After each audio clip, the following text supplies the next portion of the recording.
Shalom, bien-aimés dans le Seigneur, nous vous saluons dans le nom précieux et glorieux de notre Seigneur Jésus. Nous sommes dans la joie de pouvoir réellement nous retrouver ce mercredi pour pouvoir parler, n'est-ce pas, de la parole du Seigneur. Que Dieu vous soit favorable, que Dieu vous bénisse, que Dieu puisse réellement vous accorder tout ce dont vous avez besoin, parce que nous croyons que Dieu est réellement celui qui exauce la prière des saints.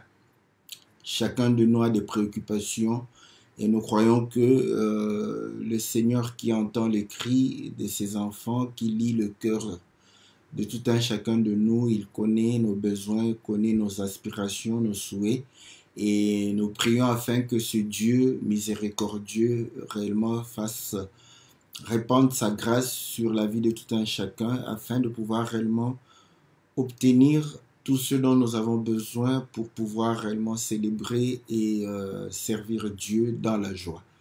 Nous prions afin que l'Éternel soit réellement le soutien et la protection de tout un chacun et qu'il nous donne l'entendement et que la parole que nous écoutons puisse réellement devenir nos vies afin que nous puissions communier avec le Seigneur et manifester ainsi la nature divine. Nous croyons en Dieu, nous croyons en sa grâce, nous croyons en sa bonté, nous croyons qu'il est réellement vivant. Voilà pourquoi nous sommes là et nous le célébrons. Nous saluons tous les bien-aimés qui sont réellement en ligne, la sœur Nirina, nous saluons le bien-aimé Fall et Moussi, nous saluons le bien-aimé Jean-Marie, la sœur Elodie, la sœur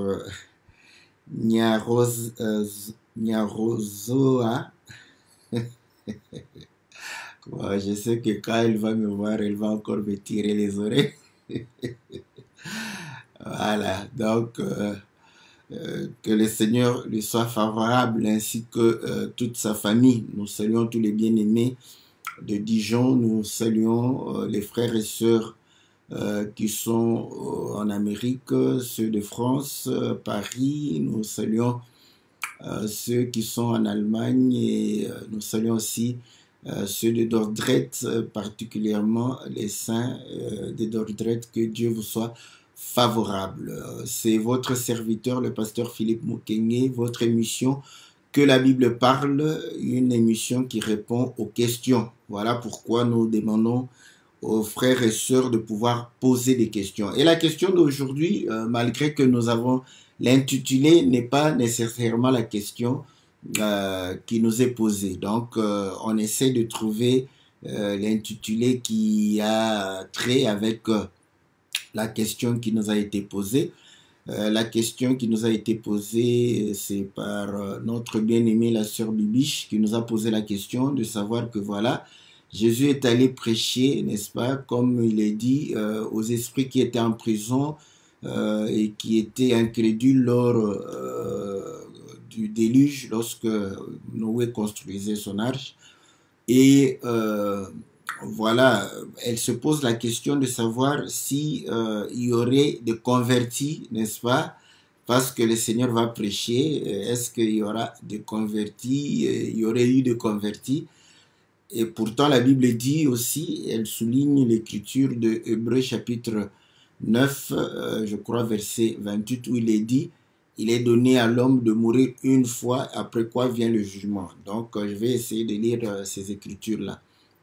Donc, si c'est comme ça, c'est que ceux du temps de Noé ce serait une exception parce que Dieu dit qu'il est donné à l'homme de vivre et de mourir une fois. Après quoi, c'est le jugement. Mais ceux-là, ils étaient morts et Jésus est allé les prêcher. Donc, comme s'ils ont eu une deuxième chance de pouvoir réellement écouter la parole et de pouvoir se convertir. Voilà la question de notre sœur. Et nous bénissons la sœur et nous croyons que c'est une question importante. Bon, nous allons répondre par rapport aux Écritures et à la grâce que le Seigneur nous a accordée, car nous croyons que en Dieu il n'y a point de contradiction, il n'y a point d'ombre de variation, donc Dieu ne se contredit pas, donc nous croyons que les gens sont sauvés, n'est-ce pas, du vivant, n'est-ce pas, pendant qu'on est en vie. C'est là où il faudrait réellement croire à la parole et pouvoir réellement sauver sa vie. Parce qu'une fois que tu meurs, donc il n'y a que le jugement qui sera réellement exercé sur toi. Donc voilà la question de notre bien-aimé. Et nous allons lire les écritures qui ont été évoquées parce que nous croyons que ce sont des écritures qui semblent être en contradiction, mais nous allons pouvoir donner peut-être des éléments qui pourront harmoniser ces écritures. Donc, nous sommes dans le livre de 1 Pierre chapitre 3. 1 Pierre chapitre 3 au verset 17, on dit mieux vaut souffrir en faisant le bien si telle est la volonté de Dieu qu'en faisant le mal. En effet, Christ aussi est mort une fois pour les péchés, lui juste pour les injustes, afin de vous amener à Dieu. Mis à mort selon la chair, il a été rendu vivant selon l'esprit. Par cet esprit, il est aussi allé prêcher aux esprits en prison qui avaient été rebelles autrefois, incrédules dans d'autres versions. Lorsque la patience de Dieu s'est prolongée au jour où Noé construisait l'arche dans laquelle un petit nombre de personnes, c'est-à-dire 8, furent sauvées à travers l'eau. Voilà. Et nous lisons dans le livre d'Hébreux, chapitre 9, que le bien-aimé a évoqué au verset 28. Voilà. Je commence au verset 27. Et comme il est réservé aux hommes de mourir une seule fois, après quoi vient le jugement, de même aussi le Christ, qui s'est offert une seule fois pour porter les péchés d'un grand nombre, apparaîtra une seconde fois, sans qu'il soit question du péché, pour ceux qui l'attendent en vue de leur salut. Donc voilà, il est donné aux hommes de mourir une fois, après quoi vient le jugement. Donc c'est pour dire que quand tu meurs, il n'y a pas de rattrapage. Maintenant, la question est fondamentale. Comment le Seigneur est allé prêcher, n'est-ce pas, aux esprits qui étaient incrédules, n'est-ce pas, et qui étaient en prison. Donc voilà, bien aimé dans le Seigneur, quand il était en vie, il était en train de pouvoir dire des choses qui étaient prophétiques, des choses qui se sont accomplies d'une manière ou d'autre, et des choses qui vont pouvoir s'accomplir plus tard. Donc, vous allez comprendre que par rapport aux morts, le Seigneur parle lui-même pour dire ceci. Il va dans le livre de Jean chapitre 5, Jean chapitre 5, au verset 28. Au verset 28, il est dit: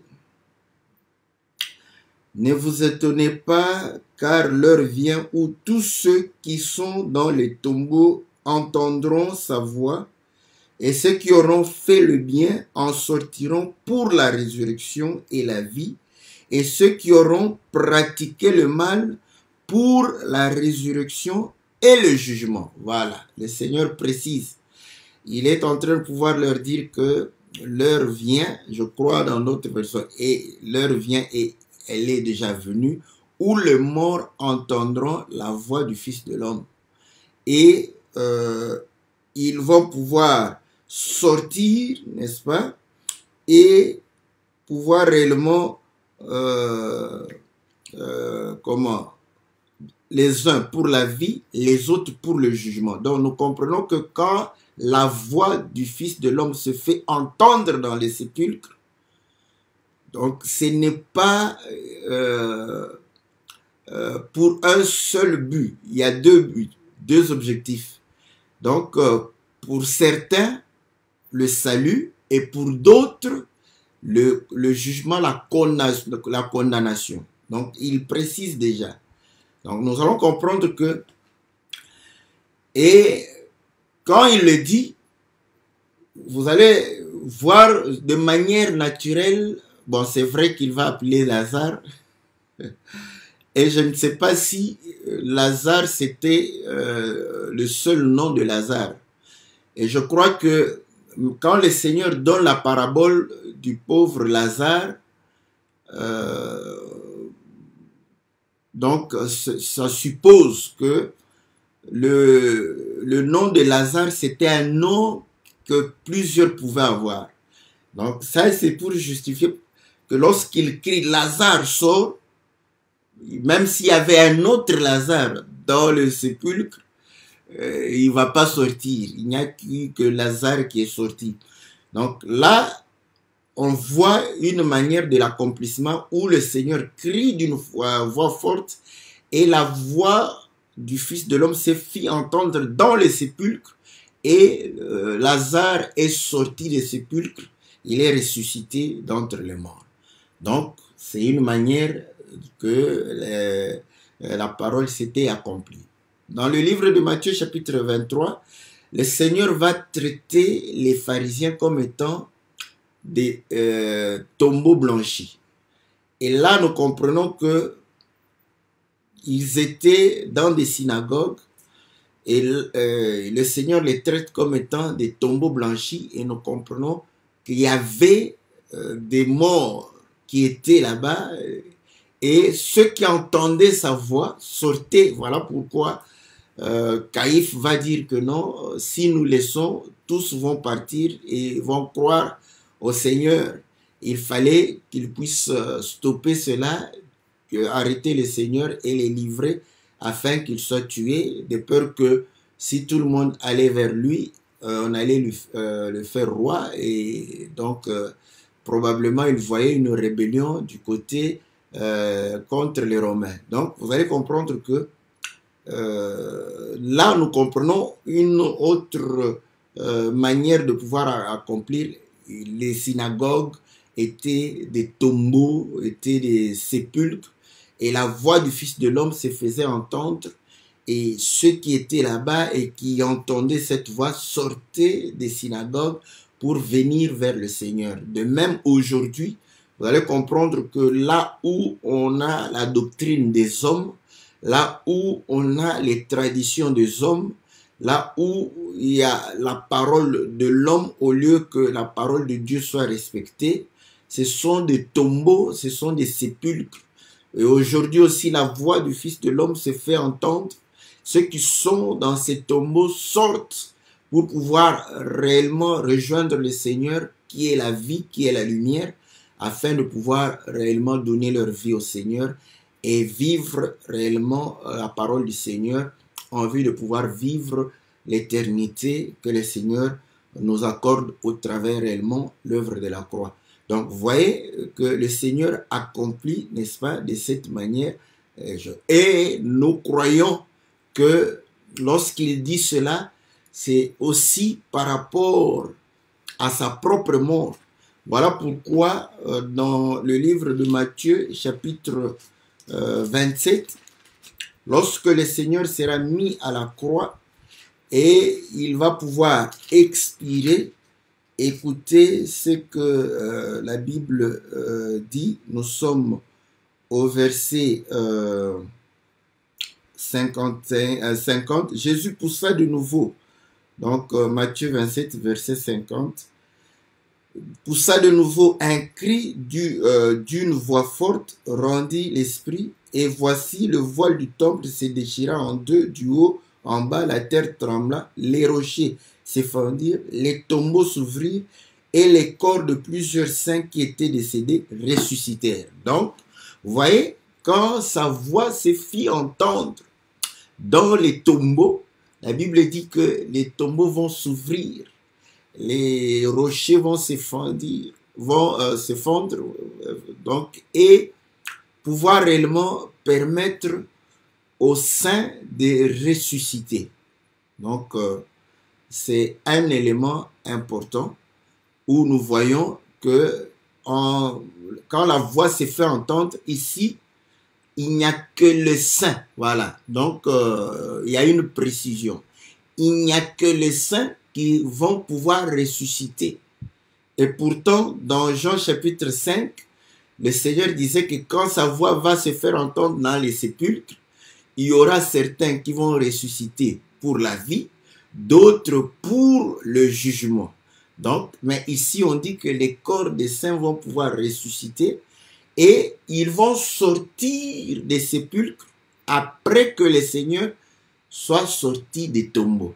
Donc, la Bible est claire que quand le Seigneur va pouvoir expirer, les saints vont ressusciter d'entre les morts et vont demeurer dans les sépulcres parce qu'ils ne peuvent pas sortir des sépulcres avant le Seigneur, car le Seigneur est le premier-né d'entre les morts. Donc c'est lui qui sort en premier et les autres vont pouvoir sortir après lui.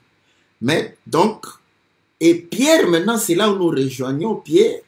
Pierre dit, qu'est-ce qui va se passer?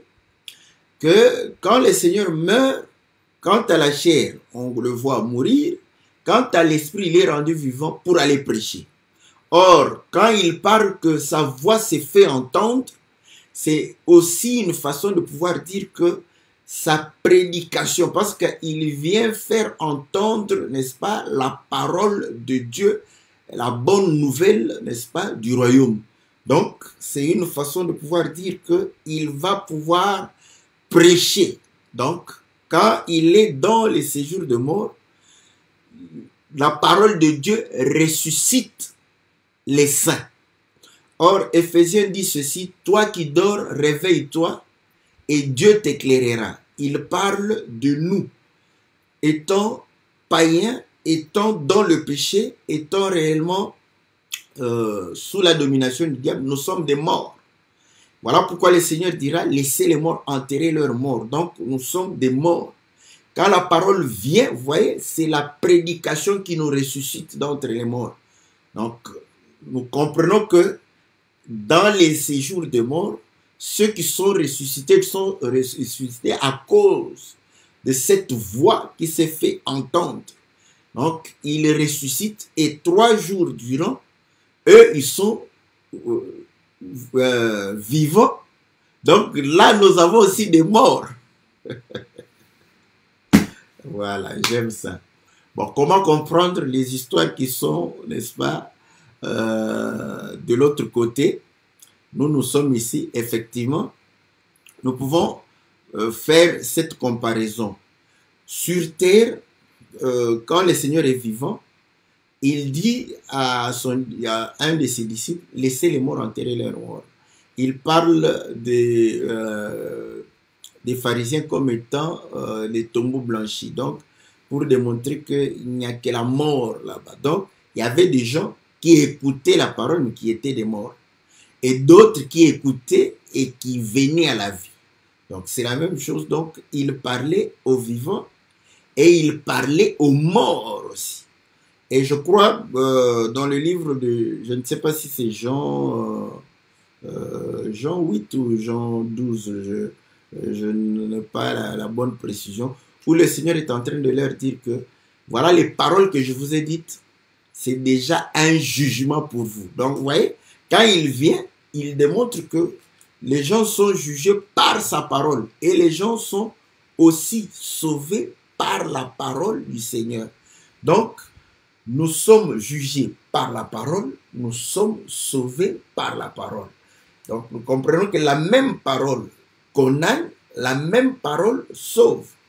Paul le dit encore d'une autre manière que le Seigneur a permis que les croyants soient sauvés par la folie de la prédication. Cependant, les incrédules périssent parce qu'ils trouvent que c'est une folie. Donc, ils ne peuvent pas croire à cette folie. Donc, vous voyez, et ces incrédules, ce sont des morts. Donc, de la même manière, quand le Seigneur se retrouve, la Bible souligne que les saints ressuscitent, mais ils ne sortent pas, donc ils sont avec le Seigneur là-bas en train de l'écouter. Donc, de la même manière que quand quelqu'un reçoit la parole aujourd'hui, il quitte des séjours de mort à la vie. Il quitte des ténèbres à la lumière.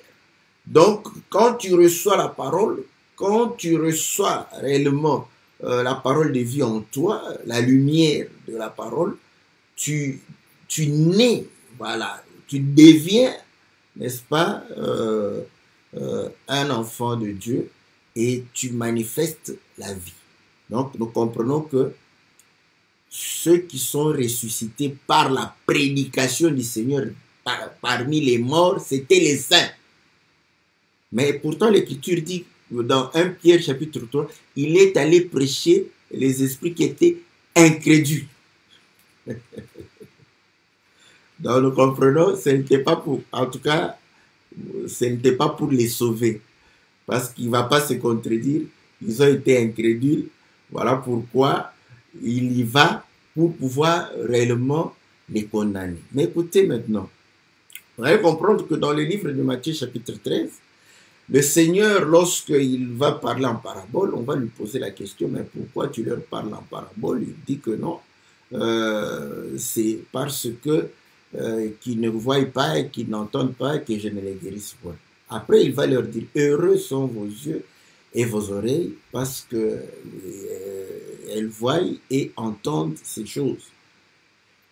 Plusieurs prophètes et des justes ont voulu voir et entendre ces choses, mais ne l'ont pas, n'ont pas pu voir et entendre. Donc, ils ont désiré.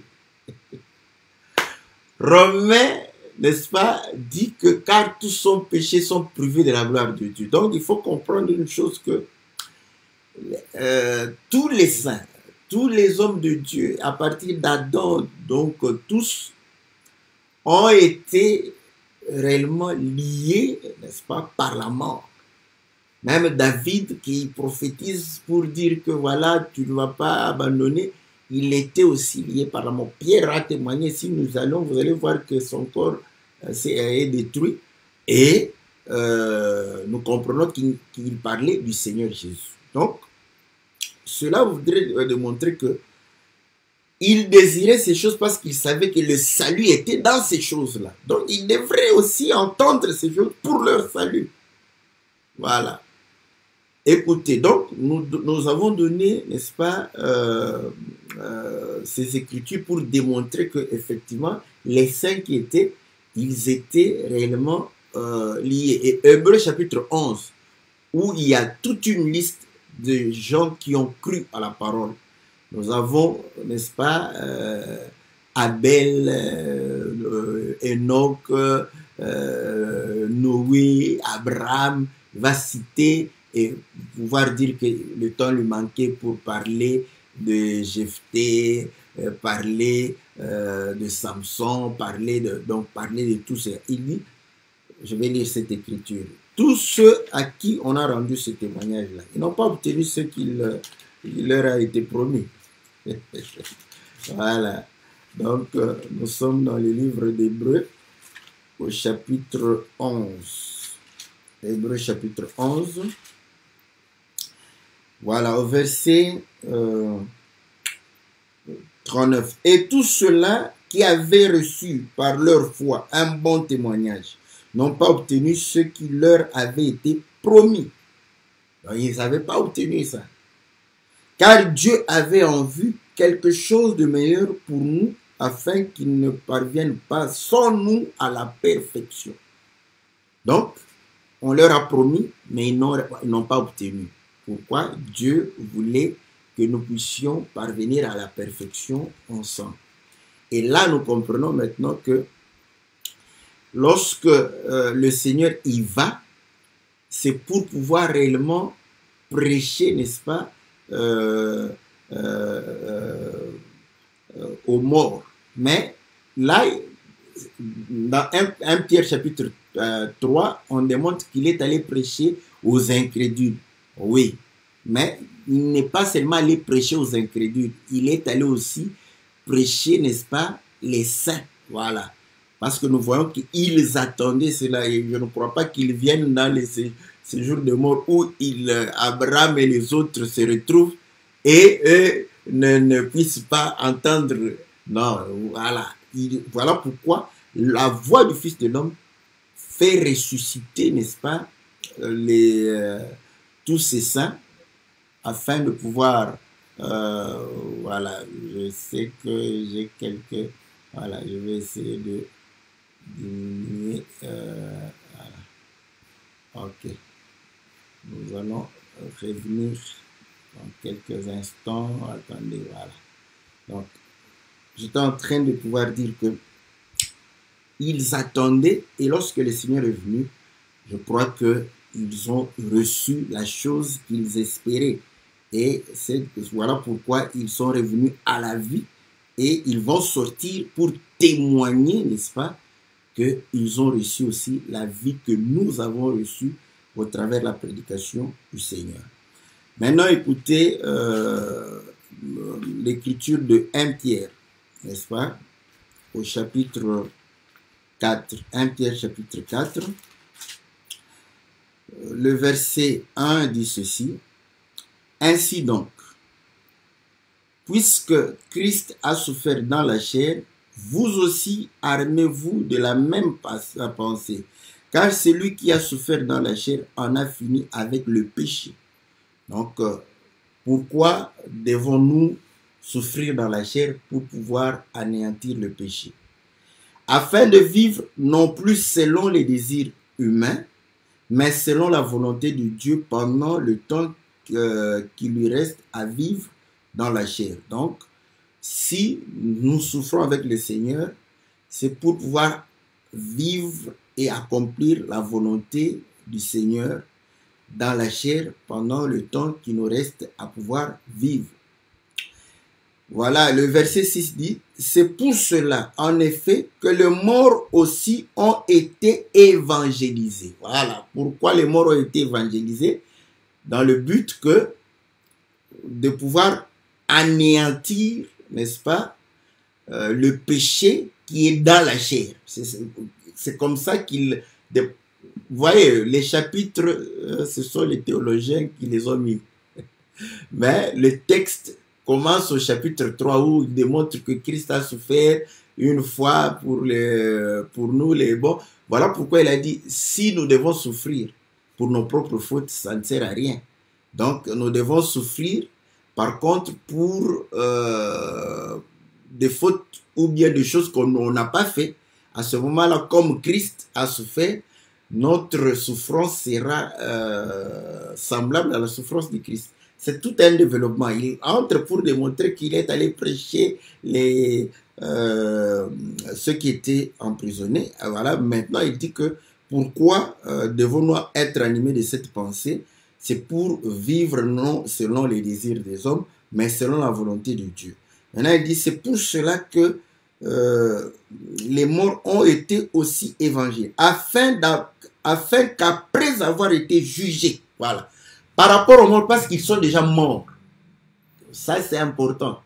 Par rapport aux vivants, comme tu n'es pas encore mort, on te demande de pouvoir changer ta vie et de pouvoir accepter des souffrances.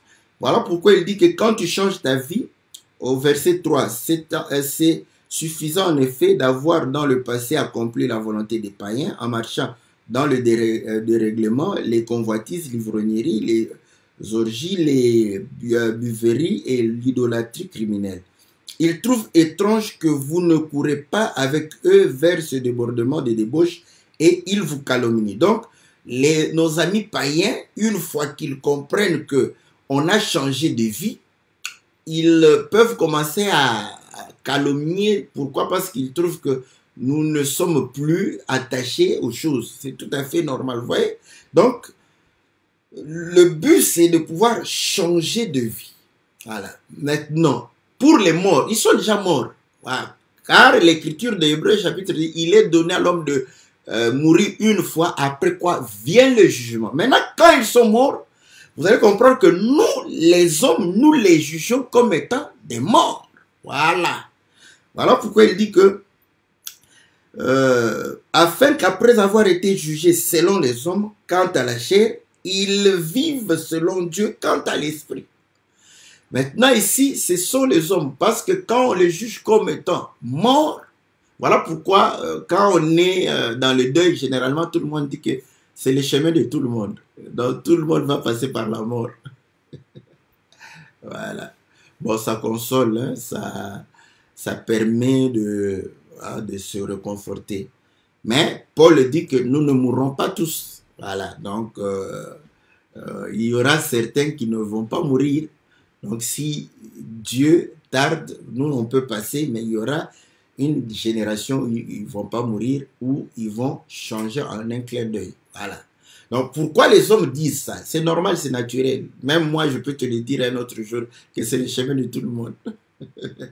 Parce que je suis un homme, je juge en tant qu'un homme. Voilà. Donc nous les hommes, nous jugeons que les hommes doivent mourir. Or, le salaire du péché, c'est la mort. Donc quand on meurt, pourquoi meurt-on? À cause du péché. Voilà. Et ainsi, vous allez comprendre que lorsque le Seigneur va commencer à parler pour dire que celui qui croira en moi, même s'il meurt, il vivra. Les gens vont dire, mais non, c'est quoi ça? Qu'est-ce que tu veux dire? Notre père Abraham est mort. Voilà. Donc, notre père Abraham, nous sommes dans Jean chapitre 8. Notre père Abraham est mort. Les prophètes sont morts. Veux-tu dire que toi, tu es plus grand que tout cela? Voilà. Donc, ce sont les hommes qui jugent qu'Abraham est mort, que Isaac est mort, Jacob est mort. Mais dans Matthieu 22, vous allez comprendre que le jour où les Sadducéens vont venir pour dire que non, on avait une femme ici, son mari est mort, le jeune frère a pris, mort jusqu'au 7e. À la résurrection, qui sera réellement le mari de cette femme? Le Seigneur dit, oh là, vous êtes dans l'erreur. N'avez-vous pas lu par rapport à la résurrection, Dieu dit, je suis le Dieu d'Abraham, d'Isaac et de Jacob. Il n'est pas le Dieu des morts. Voilà le jugement de Dieu. Voilà. Pour les hommes, ils ont été jugés comme étant des morts. Mais quant à Dieu, il les juge vivants. Voilà. Donc nous comprenons que c'est comme ça que Pierre vient de montrer que pourquoi les morts ont été évangélisés. Donc, parce qu'après avoir été jugés par rapport aux hommes comme étant des morts, qu'ils vivent, n'est-ce pas, par rapport à l'esprit. Parce que c'est Dieu, le Seigneur, qui va les prêcher. Voilà pourquoi, dans Matthieu 27, il est dit que ce sont les saints qui vont pouvoir ressusciter, n'est-ce pas, lorsque le Seigneur va pouvoir entrer, n'est-ce pas, dans les séjours des morts. Donc, nous comprenons très clairement que il est allé prêcher pour annoncer aussi aux morts. Mais vous allez comprendre maintenant, il y a deux types de morts, des incrédules et ceux qui espéraient. Ceux qui espéraient, lorsqu'ils ont entendu, c'est ce que vous espérez, donc ils vont croire, n'est-ce pas? Et là, vous allez comprendre que ils voient l'accomplissement de ce qu'ils avaient espéré et cru. Voilà. Donc, là, ils ressuscitent. Et ils sortent de ces jours de mort. Et ils ne vont... Ok. Là, j'aime le prophète qui est là. Parfois, il fait des lectures qui... Bon, je ne suis pas très fanatique de ces lectures-là. Mais sur le plan de la révélation et de la prophétie, parfois, il a raison. Donc, il dit... Parce qu'il dit toujours que, voilà, lisez dans votre Bible, si vous allez voir que quand le Seigneur a changé l'eau en vin, si on a donné, n'est-ce pas, aux invités, à ceux qui étaient là, ce vin-là, ce n'est pas écrit. C'est sous-entendu, c'est Là, il dit que pour lui, il s'arrête là, il dit qu'ils n'ont pas bu. Donc, ce n'est pas écrit. Vous allez chercher, ce n'est pas écrit. C'est cette manière de pouvoir lire. Et là, si vous lisez aussi, il n'est pas écrit qu'ils sont rentrés, n'est-ce pas, dans les sépulcres. Ils sont sortis et puis ils sont rentrés dans les cieux. Ce n'est pas écrit. Voilà. Donc, pour dire quoi? Parce qu'ils sont sortis, c'est fini. C'est fini. Ça, c'est très prophétique. Pourquoi? Parce que vous allez comprendre que David dit que tu n'abandonneras pas mon âme dans les séjours de mort, tout ça. Donc, les saints qui mouraient allaient dans les séjours de mort. Ouais. Donc, mais quand le Seigneur dit que celui qui entend ma voix et croit ma parole ne mourra pas, parce qu'ils sont des vivants, c'est contradictoire que les vivants puissent demeurer dans les séjours de mort. Non, il y a donc... c'est là où vous allez comprendre que quand le Seigneur il va séparer, n'est-ce pas, tous ceux qui étaient morts dans l'espérance, il va les séparer des séjours de mort. Et ainsi, en Apocalypse chapitre 5 ou 6, n'est-ce pas, là où on est en train de faire les ouvertures de sceaux, je crois, quand on ouvre le 4e sceau, la Bible dit qu'il y avait la mort qui était sur le cheval, et le séjour de mort le suivait. Là, il n'y a aucun vivant. Voilà. Donc, vous allez comprendre que dans ces séjours de mort, il n'y a aucun vivant. Mais avant cela, David dit que son âme était dans les séjours de mort. Donc, le Seigneur est allé prendre tout. Et là, maintenant, nous comprenons que lorsqu'il parle, n'est-ce pas, de Lazare et du riche, il va démontrer que Lazare va aller dans les seins d'Abraham. C'est tout à fait normal. Quand nous mourrons, nous rentrons là où nous avons été tirés. Voilà, elle a dit que tu retourneras à la poussière d'où tu as été tiré. Donc, chacun retourne là où il a été tiré. Oh, nous avons été tirés d'Abraham. Voilà. D'où nous rentrerons en Abraham. Voilà. Donc, nous comprenons que là, il démontre que Lazare va aller dans les seins d'Abraham. Le riche va pouvoir aller, n'est-ce pas, être enseveli et pouvoir être aussi dans... Tous sont morts, voilà. Mais ils vont commencer, même le mort qui est dans les séjours de mort, dans le lieu de tourment, il parle avec... Ça c'est bon, j'aime ça, j'aime la parole, voilà. Il communique avec... pour dire que nous sommes tous morts. Il sait que Lazare est mort, moi aussi je suis mort. Donc nous sommes dans les séjours des morts. Voilà pourquoi il dit non, est-ce que tu ne peux pas envoyer Lazare aller vers les vivants, n'est-ce pas? Donc il parle. Maintenant vous allez comprendre que dans les séjours de mort là, où les morts parlent entre eux, n'est-ce pas? Il y a quand même une différence, vous voyez? Il y a quand même une différence. Et c'est là où nous comprenons que le Seigneur, quand il vient, en fait, il sépare. Dans le langue, c'est ma façon de pouvoir me faire exprimer. Vous savez, parfois, nous, quand on prêche l'évangile, la manière dont tu expliques, là, tu crois que tu... Non, mais celui qui parle autrement, il est automatiquement dans le fond. Non, non. Chacun a ses mots. Moi, j'aime des mots faciles. J'aime des trucs qui sont déjà écrits. Je n'aime pas trop... Allez, voilà. Donc, les saints d'Abraham, vous voyez, il sépare. Donc, Abraham est vivant. Donc, il ne va plus, n'est-ce pas, se retrouver parmi les morts. Pourquoi cherchez-vous le vivant parmi les morts? Le Seigneur est si lui, quand il est ressuscité d'entre les morts, et on ne peut plus le chercher parmi les morts, à combien plus forte raison quand il ressuscite les saints que vous allez les chercher parmi les morts. Non, ils ne sont plus là-bas. Voilà. Donc, il va séparer, n'est-ce pas?